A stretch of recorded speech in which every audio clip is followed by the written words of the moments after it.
Haryana state च पैंदे यमुना नगर आया होया हाँ।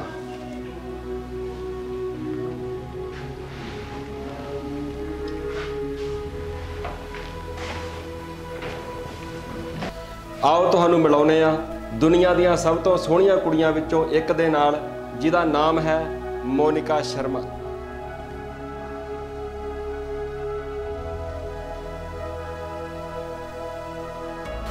मोनिका का मुकद्दर कुछ इदां दा है कि अज इस उम्र विच भी मोनिका नूं अपने माता पिता के हत्थीं ही प्रसादा पानी छकना पैंदा है।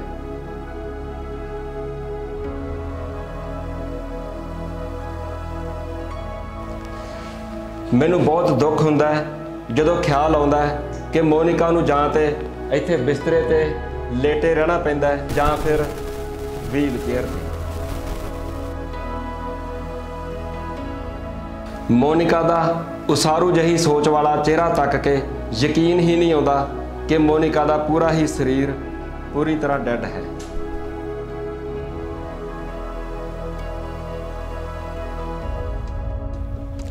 इस छोटे जहे घर विच मोनिका दे माता पिता, मोनिका दे भरा भरजाई ते मोनिका दे दादी जी भी रहिंदे हन।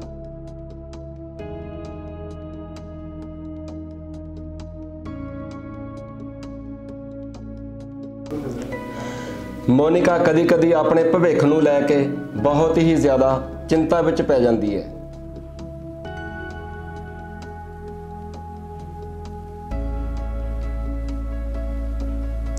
शायद तुसीं हैरान होंगे कि मोनिका जे पूरी तरह उहदा शरीर डैड है तो फिर उन्हें आ पेंटिंग किदां कीती हुई है।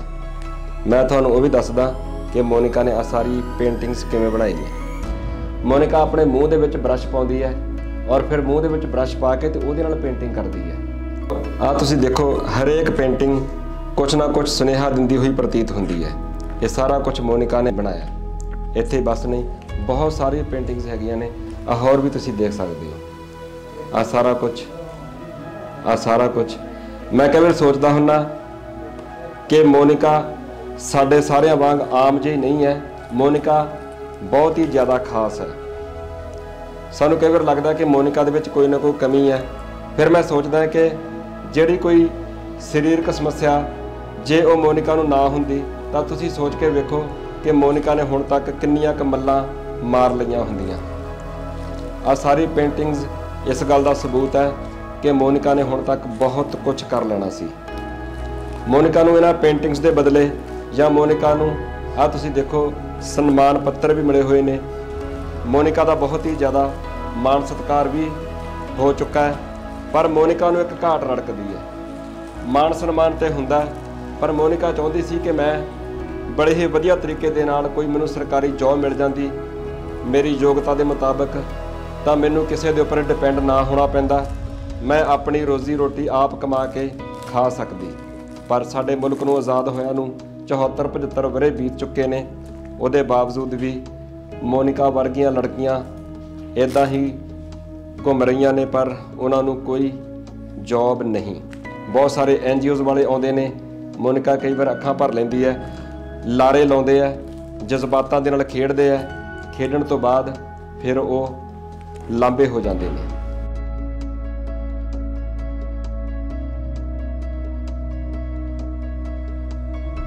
मोनिका नूं जिहड़े प्राइज़ मिले ने, जिहड़ियां शील्डां मिलियां ने, जिहड़े अवार्ड मिले ने, एक बार तुसीं दर्शन कर लो, एक बार थोड़ा जिहा इधर देख लो जी। आ सारे प्राइज़ सारियां शील्डां ये मोनिका नूं मिलियां ने।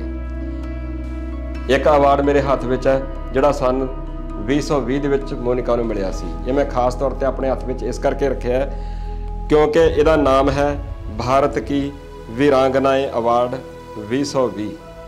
हुण मेरे मन में सवाल ये आ रहा कि भारत की वीरांगनाएं अवार्ड 2020, हुण भारत की जो वीरांगनाएं हैं मोनिका शर्मा जैसी,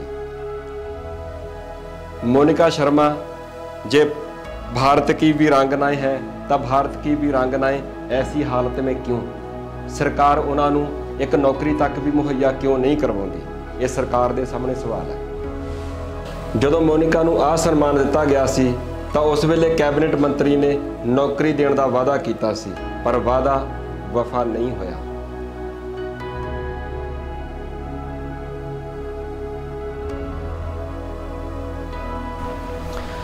ਮੋਨਿਕਾ ਨੂੰ ਮਿਲੇ ਹੋਏ ਆ ਸਨਮਾਨ ਤੇ ਆ ਅਵਾਰਡ ਜ਼ਿੰਦਗੀ ਜਿਉਣ ਵਾਸਤੇ ਕਾਫੀ ਨਹੀਂ ਹਨ।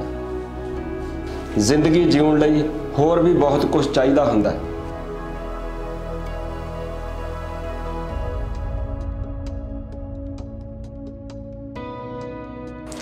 ਮੋਨਿਕਾ ਆਪਣੇ ਮੂੰਹ ਦੇ ਵਿੱਚ ਪੈਨ ਪਾ ਕੇ ਲਿਖ ਵੀ ਲੈਂਦੀ ਹੈ।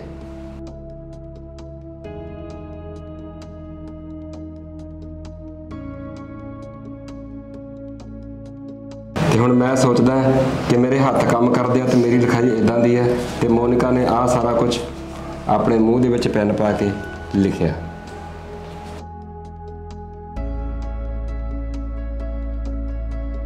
ਚਲੋ ਆਪਾਂ ਮੋਨਿਕਾ ਤੇ ਮੋਨਿਕਾ ਦੇ ਪਰਿਵਾਰ ਦੇ ਨਾਲ ਵੀ ਥੋੜੀ ਗੱਲਬਾਤ ਕਰ ਲੈਂਦੇ ਆ। मेरा नाम मोनिका शर्मा है। मैं हरियाणा के यमुनानगर की रहने वाली हाँ और मेरी फुल बॉडी जी है वो वर्क नहीं करती है। 8 साल की एज तक मैं बिल्कुल ठीक सी।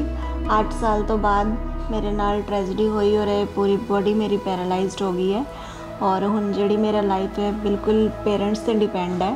हर चीज़ वास्ते मैनू पेरेंट्स की सपोर्ट लैनी पैंदी है, हेल्प लैनी पैंदी है और मैं मूँह च पेन पा के सारी स्टडी की हुई है, ग्रेजुएशन तक कंप्लीट की है और आजकल मैं माउथ पेंटिंग करती हाँ अपने शौक लिए। जिस टाइम मेरे हाथ पैर चलने बंद हुए सी उस टाइम मेरी आवाज़ भी चली गई सी, लेकिन 1-1.5 साल बाद मेरी आवाज़ वापस आई सी। लेकिन शरीर ने कोई मूवमेंट नहीं किया, शरीर उत्थे ही रुकिया हुआ है। हुण मेरी जिहड़ी बैकबोन है वो काफ़ी ज़्यादा कर्व हो चुकी है और डॉक्टर ने मैनू ज़्यादा बैठन तो भी मना किया हुआ है। ਹੁਣ ਜਿਵੇਂ ਮੈਨੂੰ ਹਰ ਕੰਮ 'ਚ ਆਪਣੇ ਪੇਰੈਂਟਸ ਦੀ ਸਪੋਰਟ ਲੈਣੀ ਪੈਂਦੀ ਹੈ, ਹੈਲਪ ਲੈਣੀ ਪੈਂਦੀ ਹੈ। ਹੁਣ ਜਿਵੇਂ ਪੇਰੈਂਟਸ ਓਲਡ ਏਜ ਹੋ ਰਹੇ ਨੇ ਤੇ ਮੇਰੀ ਪਰੇਸ਼ਾਨੀ ਵੱਧਦੀ ਜਾ ਰਹੀ ਹੈ ਕਿ ਅਗਰ ਮੈਂ ਆਪਣੇ ਲਈ ਕੋਈ ਅਟੈਂਡੈਂਟ ਜਾਂ ਮੇਡ ਵੀ ਰੱਖਦੀ ਹਾਂ ਉਹ ਵੀ 15 ਤੋਂ 20 ਹਜ਼ਾਰ ਮੰਗਦੇ ਨੇ ਮੰਥਲੀ पे और मेरे को कोई भी जॉब नहीं है, इनकम सोर्स नहीं है। मेरी टेंशन दिनों दिन बढ़ती जा रही है कि मैं अपनी लाइफ नू जीण लई अपने आप नू सर्वाइव करन लई अगे किवें करांगी। मैं चाहनी है कि मेरा अलग तो रूम होए और उहदे लई क्योंकि मेरी जिहड़ा घर है वो काफ़ी छोटा है और मेरे लिए अलग तो कोई रूम नहीं है इहदे विच और जिहदे करके बाकी मैंबर्स भी इस घर च रहिंदे हैं तो मैनू काफ़ी दिक्कत आती है। मेरे पेरेंट्स ने मैनू बड़ी मुश्किल नाल पढ़ाया लिखाया और मैं मूँह च पेन पा के अपनी पढ़ाई की है। तुसीं समझ सकते हो कि मेरे लिए भी बहुत ज़्यादा मुश्किल सीगा और मैं अपने एग्ज़ाम भी खुद ही रिटर्न करती सी, कोई हेल्पर तक नहीं लिता। इन्ने एफर्ट्स करन तो बाद भी गौरमेंट ने मैनू कोई जॉब का ऑफर नहीं किया। मैं चाहती सी कि मैनू बोलन वाली कोई जॉब मिल जाए और मैं खुद नू सैल्फ डिपेंड फील करा और अपनी लाइफ नू अच्छे तरीके नाल आम नागरिक वांग जीवां, लेकिन सरकार वालों कोई इस तरह की हेल्प नहीं की गई। अच्छा, कोई एनजीओ वाले किसी ने थोड़ी बाह फड़ी होगी? नहीं, कोई एनजीओ नहीं है। एनजीओ वाले दावे बहुत करते हैं लेकिन जो साडियां ज़रूरतां ने जो सानू चाहिए वो एनजीओ वाले प्रोवाइड नहीं करवा सकते।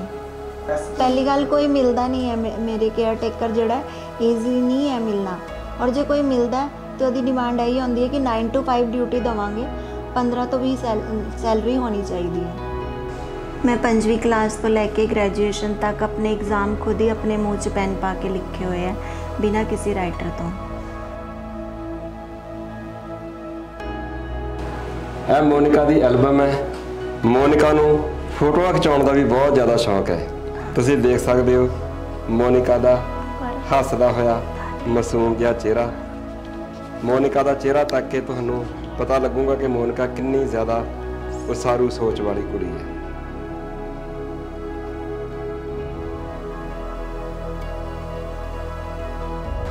ਮੋਨਿਕਾ ਆਪਣੇ ਮੂੰਹ ਦੇ ਵਿੱਚ ਪੈਨ ਪਾ ਕੇ ਸਿਰਫ पेंटिंग ही नहीं करती, लैपटॉप भी चला लेती है।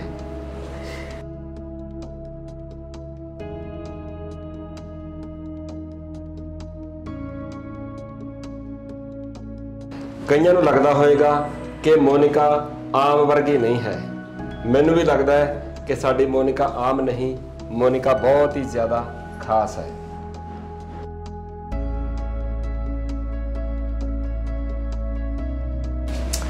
आम करके हुंदा तां इंज है कि जिन्नी को मोनिका की उम्र है इस उम्र के बच्चे इस किस्म के बजुर्गों की सेवा करते हैं, पर इत्थे हालात कुछ वक्री तरह के ने।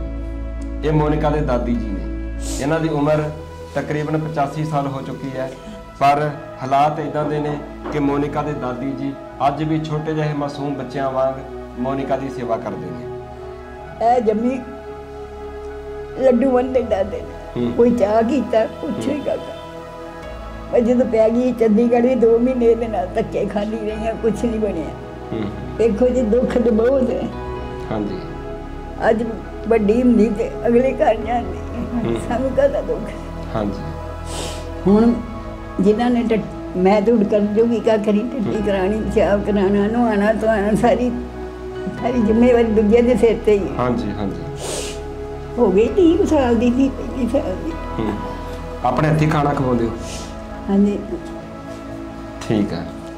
कट्ठे सौंदे हो तुसी? हाँ जी, इको मंजी इको मंजी। खाना पीना दे दी मम्मा, खुआई दे, फिर खा के मैं भी खानी है, रोटी कट्ठी खानी, सोना इकट्ठा। अच्छा, मोनिका ने पढ़ाई किद्दां कीती? मूँह नाल। अच्छा, मैं नाल ही रही हाँ, मूँह नाल पढ़ाई की है। मैं पेपर देन गई हाँ, मैं नाल गई हाँ। स्कूल नाल जांदे हुंदे सी तुसी? हाँ जी। अच्छा, अक्ल बहुत है।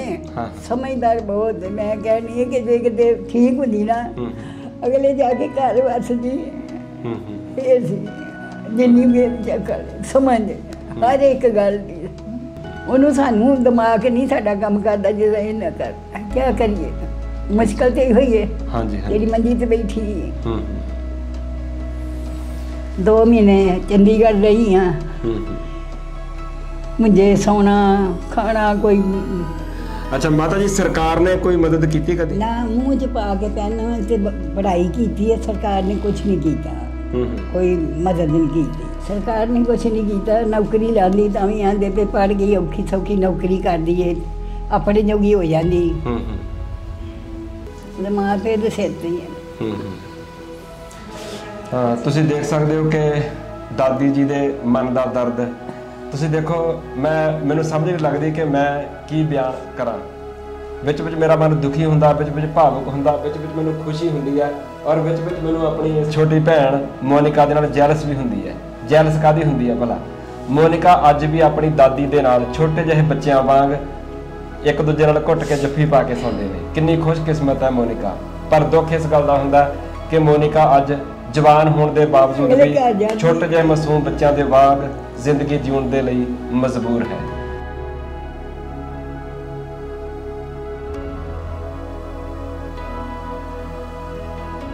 मैनू पूरा यकीन है कि जे तुसी आपां सारे जने अपनी दसवंध की थोड़ी थोड़ी माया मोनिका शर्मा ते खर्च करांगे तो साडी दसवंध की माया जरूर सफल होएगी।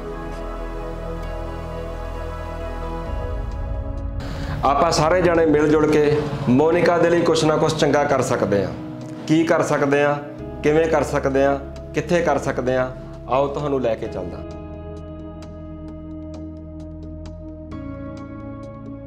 ਹਾਂਜੀ, ਇਹ ਸਾਡਾ 55 ਗਜ ਦਾ ਪੁਰਾਣਾ ਘਰ ਹੈ। ਅਸੀਂ ਪਹਿਲੇ ਤੋਂ ਇੱਥੇ ਰਹਿੰਦੇ ਸੀਗੇ। ਅਸੀਂ ਚਾਹੁੰਦੇ ਹਾਂ ਵੀ ਬਿਟੀਆ ਦਾ ਕੋਈ ਇੱਥੇ ਬਾਥਰੂਮ ਕਮਰਾ ਵਧੀਆ ਬਣਾਇਆ ਜਾਏ, ਜਿਸ ਤੋਂ ਆਪਣੀ ਅੱਛੀ ਤਰ੍ਹਾਂ ਜ਼ਿੰਦਗੀ ਬਸਰ ਕਰ ਸਕੇ।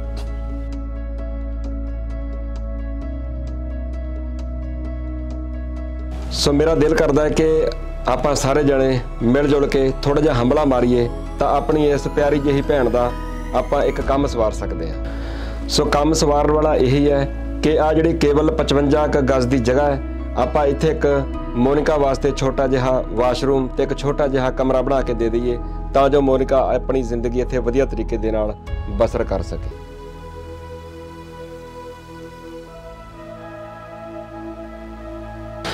सो मैनू तो यह काम बहुत ही पावन ते पवित्र जिहा लगता है। मैं आस करदा कि तुहानू भी ये काम बहुत ही ज़्यादा पवित्र लगता होगा तो जरूर आप सारे जने मिल जुल के योगदान पावांगे तो आप इस कार्य नू सिरे चढ़ सकते हैं। मैं उम्मीद करदा कि तुसी सारे जने जरूर योगदान पाओगे।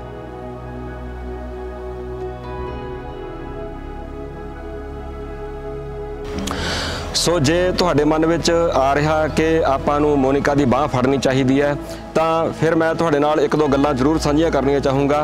सब तो महत्वपूर्ण गल ये है जिहड़ी कि साडी बहुत वड्डी त्रासदी है, वो ये है कि जदों आपां किसी दी हैल्प करन वास्ते तुरदे आ ना तो आपां सारे जाने एक बन्ने नू हो जन्ने आ। भाव कि जे किसी दी डिमांड है 100 रुपए की तो आपां अलग अलग जने 4 जने असीं ਉਹਦੀ ਬਾਂਹ ਫੜਦੇ ਹਾਂ ਤੇ ਅਸੀਂ 400 ਰੁਪਈਆ ਜਿਹੜਾ ਹੈਗਾ ਉਧਰ ਇੱਕ ਬੰਦੇ ਨੂੰ ਭੇਜ ਦਿੰਦੇ ਹਾਂ, ਜਦੋਂ ਕਿ ਡਿਮਾਂਡ ਹੁੰਦੀ ਹੈ 100 ਰੁਪਏ ਦੀ।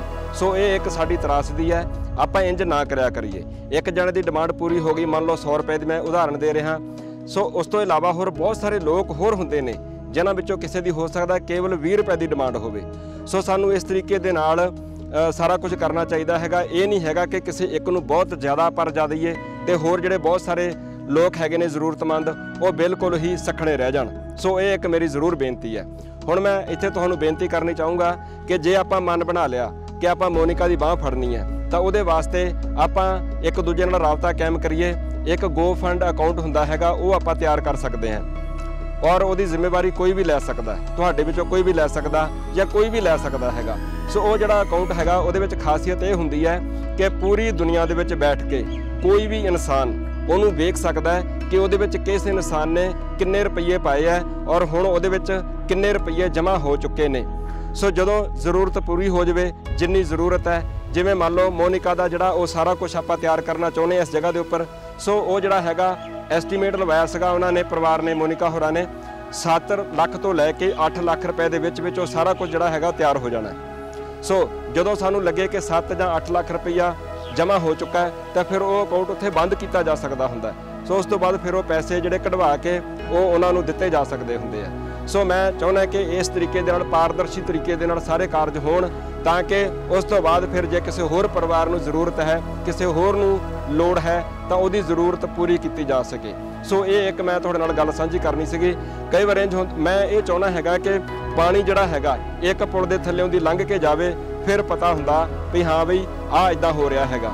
ਸੋ ਜਦੋਂ 4 5 7 8 10 20 ਜਗ੍ਹਾ ਤੋਂ ਪਾਣੀ ਅਲੱਗ-ਅਲੱਗ ਥਾਵਾਂ ਤੋਂ ਜਾਂਦਾ ਹੈਗਾ, ਸੋ ਉਹਦੇ ਨਾਲ ਇੱਕ ਪਰਿਵਾਰ, ਇੱਕ ਖੇਤ ਪੂਰੀ ਤਰ੍ਹਾਂ ਰੱਜ ਜਾਂਦਾ, ਪਰ ਜਿਹੜੇ ਬਾਕੀ ਕਿਆਰੇ ਹੈਗੇ ਆ, ਬਾਕੀ ਖੇਤ ਆ, ਉਹ ਬਿਲਕੁਲ ਹੀ ਪਾਣੀ ਖੁਣੋਂ ਸੱਖਣੇ ਰਹਿ ਜਾਂਦੇ ਆ। ਸੋ ਇਹ ਇੱਕ ਮੇਰੀ ਬੇਨਤੀ ਹੈ, ਜੇ ਤੁਸੀਂ ਸਹਿਮਤੀ ਪ੍ਰਗਟਾਉਂਦੇ ਹੋ, ਜੇ ਤੁਹਾਡਾ ਮਨ ਬਣ ਗਿਆ ਕਿ ਆਪਾਂ ਮੋਨਿਕਾ ਦੀ ਬਾਂਹ ਫੜਨੀ ਹੈ ਤਾਂ ਆਓ ਆਪਾਂ ਮਿਲ ਜੁਲ ਕੇ ਇੱਕ ਉਹ ਗੋ ਫੰਡ ਵਾਲਾ ਅਕਾਊਂਟ ਤਿਆਰ ਕਰੀਏ ਜਿਹੜਾ ਕਿ ਬਿਲਕੁਲ ਪਾਰਦਰਸ਼ੀ ਹੋਊਗਾ। ਸੋ ਮੈਂ ਕਿਉਂਕਿ ਮੋਨਿਕਾ ਦੇ ਘਰ ਹੋ ਕੇ ਆਇਆ, ਮੈਂ ਮੋਨਿਕਾ ਦੇ ਕੋਲ ਬੈਠ ਕੇ ਆਇਆ, ਮੋਨਿਕਾ ਦੇ ਕੋਲ ਕਈ ਘੰਟੇ ਮੈਂ ਬਿਤਾ ਕੇ ਆਇਆ, ਮੋਨਿਕਾ ਦੇ ਨਾਲ ਮੈਂ ਬਹੁਤ ਸਾਰੀਆਂ ਗੱਲਾਂ ਕੀਤੀਆਂ ਨੇ ਕਿਉਂਕਿ ਮੋਨਿਕਾ ਇੱਕ ਖੁਦਦਾਰ ਕੁੜੀ ਹੈ। ਉਹ ਕਿਸੇ ਦੇ ਕੋਲ ਇੱਦਾਂ ਹੱਥ ਅੱਡ ਕੇ ਕੁਝ ਵੀ ਮੰਗ ਨਹੀਂ ਸਕਦੀ।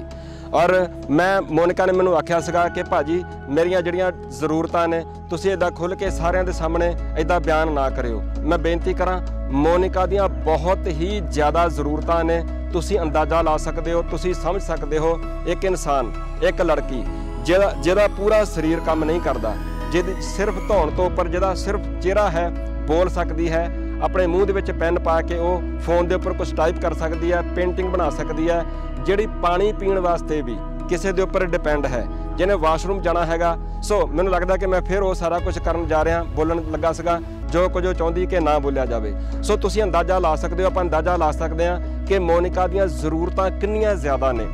ਸੋ ਜਿਹੜਾ ਉਹ ਛੋਟਾ ਜਿਹਾ ਘਰ ਹੈਗਾ ਜਿੱਥੇ ਇਸ ਵੇਲੇ ਮੋਨਿਕਾ ਰਹਿ ਰਹੀ ਹੈ, ਮੋਨਿਕਾ ਖੁਦ ਹੈ, ਮੋਨਿਕਾ ਦੇ ਭਰਾ ਹੈ, ਭਰਜਾਈ ਹੈ, ਮੰਮੀ ਡੈਡੀ ਨੇ ਔਰ ਦਾਦੀ ਜੀ ਨੇ, ਇੱਕ ਛੋਟੇ ਜਿਹੇ ਘਰ ਦੇ ਵਿੱਚ। ਹੁਣ ਅਗਾਂਹ ਬੱਚੇ ਹੋਣਗੇ ਉਹਦੇ ਭਰਾ ਭਰਜਾਈ ਦੇ। ਸੋ ਕਿੰਨਾ ਜ਼ਿਆਦਾ ਔਖਾ ਹੈਗਾ। ਮੋਨਿਕਾ ਦੇ ਕੋਲ ਇੱਕ ਵੱਖਰਾ ਰੂਮ ਤਾਂ ਕੀ, ਇੱਕ ਵੱਖਰਾ ਬੈੱਡ ਵੀ ਨਹੀਂ ਹੈ। ਸੋ ਬਹੁਤ ਹੀ ਜ਼ਿਆਦਾ ਔਖੀ ਜ਼ਿੰਦਗੀ ਬਤੀਤ ਕਰ ਰਹੀ ਹੈ ਮੋਨਿਕਾ। ਮੈਂ ਆਪਦੀਆਂ ਅੱਖਾਂ ਦੇ ਨਾਲ ਵੇਖ ਕੇ ਆਇਆ। ਸੋ ਆਪਾਂ ਉਮੀਦ ਕਰਦੇ ਹਾਂ ਆਪਾਂ ਮਿਲ ਜੁਲ ਕੇ ਮੋਨਿਕਾ ਦੀ ਜ਼ਿੰਦਗੀ ਨੂੰ ਥੋੜ੍ਹੀ ਜਿਹੀ ਸੁਖਾਲੀ ਬਣਾ ਸਕਦੇ ਹਾਂ।